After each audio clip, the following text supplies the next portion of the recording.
discretion is advised.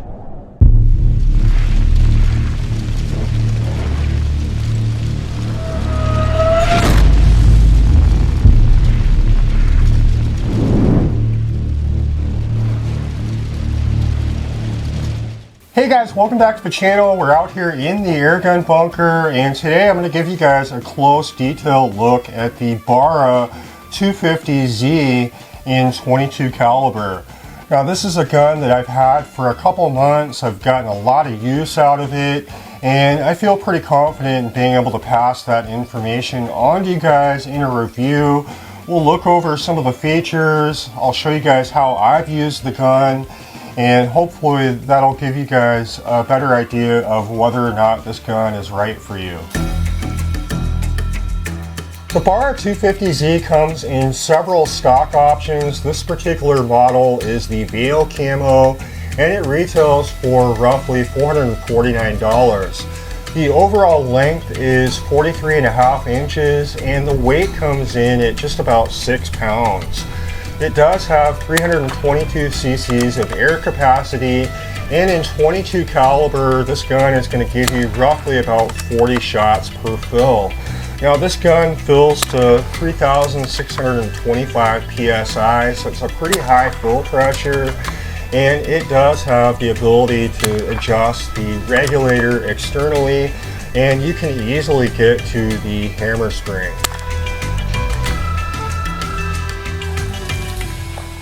The Barra 250Z is essentially a rebranded Snow Peak M30C, and that's not necessarily a bad thing. And the reason I say that is because this gun does come with a 1-year warranty and the ability to obtain parts if needed. If anything goes wrong with this, Barra does have those parts in stock, which you're going to be able to order through their website. I think for the price point, I think it does offer a lot for the market. It's got a lot of features that people want, and I think part of that is having a warranty and having the ability to be able to get your hands on any kind of spare parts if needed. Up top of the 250Z is about 11 inches of pick rail, which gives you a lot of options as far as to what you're going to mount to the gun. I had no issue, and I really like Picatinny rails. It's just a much better and more solid way to mount your optic. This gun is a bolt action design, and I gotta say they've done a really nice job. I don't typically see a lot of bolt action guns anymore, but they have done a really nice job with this. Very nice machine work on the handle. It's pretty solid. The thing with bolt actions is they are pretty reliable. The gun does include a user's manual, a single shot tray, and 2 10-shot rotary style magazines in 22 caliber. What's kind of unique about this gun is the barrel runs through the air tube, and this holds 322 cc's, and the fill pressure is 3,625 psi. This gun is set up for M-LOK, and I went ahead and got a Picatinny rail on here. Very easy to install, and I think I got a whole set of them for about $6. And so it's definitely nice. You've got different mounting points that you can use. I was able to get this on here real easy so I can get a bipod, and it feels really solid. This is a pretty nice stock. It's not cheap feeling.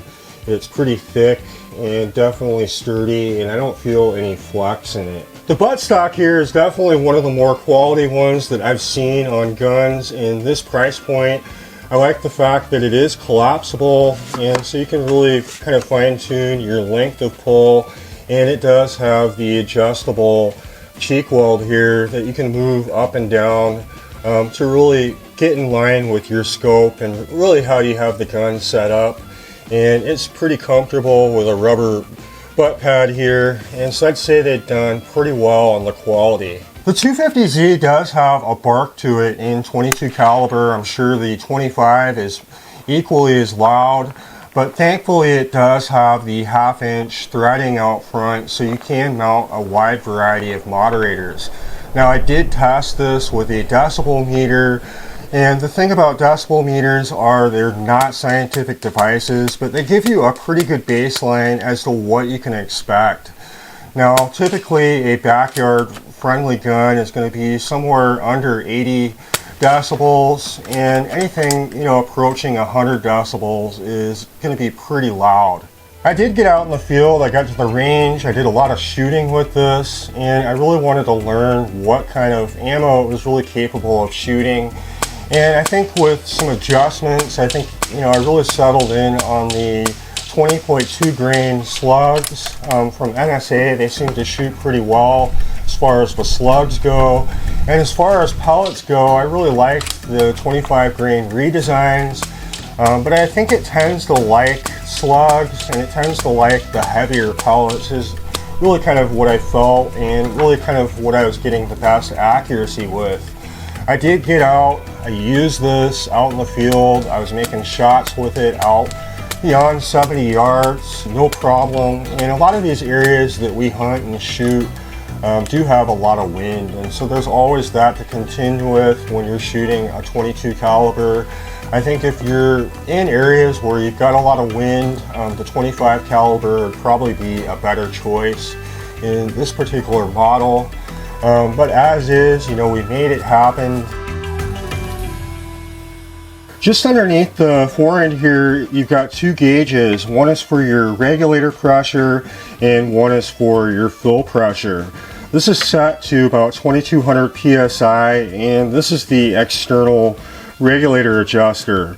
Now you can turn this counterclockwise, that's going to raise the pressure, but anytime that you go down, you're going to want to degas the system. You definitely don't want to turn that regulator down under pressure, so you want to do that. And to degas it, it's got a little screw here that's right on top of the pick rail, just in front of the breech.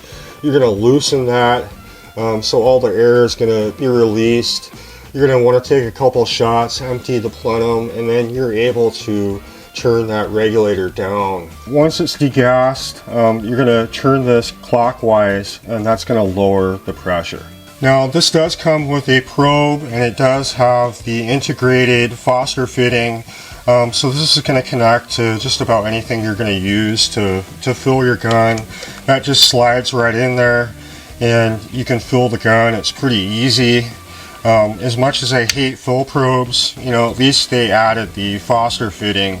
But one thing I did notice is there's no cover to this. I'd like to see maybe some kind of rubber dust cap, because when we're out in the field, dirt and debris can get in there. Once you have the stock off, you do have the ability to get to the trigger, which is fully adjustable externally. And you can make some hammer spring adjustments here, or you could probably even replace the spring if you wanted to. But this is very easy. How I have this set is pretty much flush with the back, and that's pretty much how it was from the factory. But if you wanted to make some more power, you could probably go in, you know, a few turns on the hammer spring and then check your speed over a chrony. If you're going to be tuning with the regulator, my suggestion is to degas the gun, go all the way down on the reg, fill the gun back up, and slowly go up in increments until you reach a speed that you think is pretty good for your desired projectile, whether it be a slug or a pellet. That'll really help you really fine-tune the gun, in my opinion, much more than just the hammer spring. I think the Barra 250Z is a pretty good looking gun, especially with the Veil Camo. Now, these are available in a lot of stock options, but this has got to be my favorite between all of them. Part of my job as a reviewer is to actually use these products for a while, take them out in the field, use them in a lot of different conditions, and that's certainly what I did with this. I got to use it out in the field for hunting over a couple days. I did take this onto one of my large permissions for some ground squirrels. This thing really laid it down. This is a fantastic gun for pest control, you know, out to maybe 70 yards is really what I was comfortable with. As far as the shot count goes, you know, I'm getting just about 40 shots per fill, which for me, for most of the pest control and hunting I was doing was more than enough. I like the simplicity of the magazines and, you know, just the overall look and feel of the gun is very, very good for the price point. Like I said, I really do like the fact that the air tube is around the barrel here. I think that really adds to the cosmetics of the gun. I think it looks good, and I think it just brings the balance of the gun a little better than it would be with a bottle or a tube. I really hope I was able to share in good detail my experience with using the 250Z out in the field. I've enjoyed my time with it. It's a gun that you guys are going to continue to see on the channel. I really like it. I think most people would be happy with it for the price point. I really do like the stock on it. I like the overall build quality. Really, my biggest negative to this gun is the length. It is quite long, especially once you add a moderator. And you're most likely going to want to have a moderator because it's pretty loud without one. That's really my biggest negative to the gun. And you know, little things like I'd like to see a cover for the fill probe. I think it's important to have that when we're out in the field in dusty conditions. It's important to protect that. And ideally, I would like to see the gun as a side lever, but as is, having the bolt action is not a deal breaker. I actually really enjoyed using it, and I think it fits the overall style of the gun. But I like the performance of it, I like the adjustability of it, and I like the fact that you can shoot slugs out of this. The barrel does not have a choke, and so if you want to spend some time and find a slug that's going to shoot pretty well, you know, you can tune this gun, and I think most people will be pretty happy with it at that. But let me know in the comments what you guys think of this gun. If you guys have any experience with Barra products, I'm curious to know. I really appreciate them sending me this and allowing me to use it out in the field and bring you guys this review. I will leave a link in the description if you guys are interested. I really appreciate it, and I look forward to seeing you in the next video. If you guys enjoy these videos, give us a thumbs up and subscribe if you like. We put out new videos every week. I appreciate it, and we'll see you on the next one.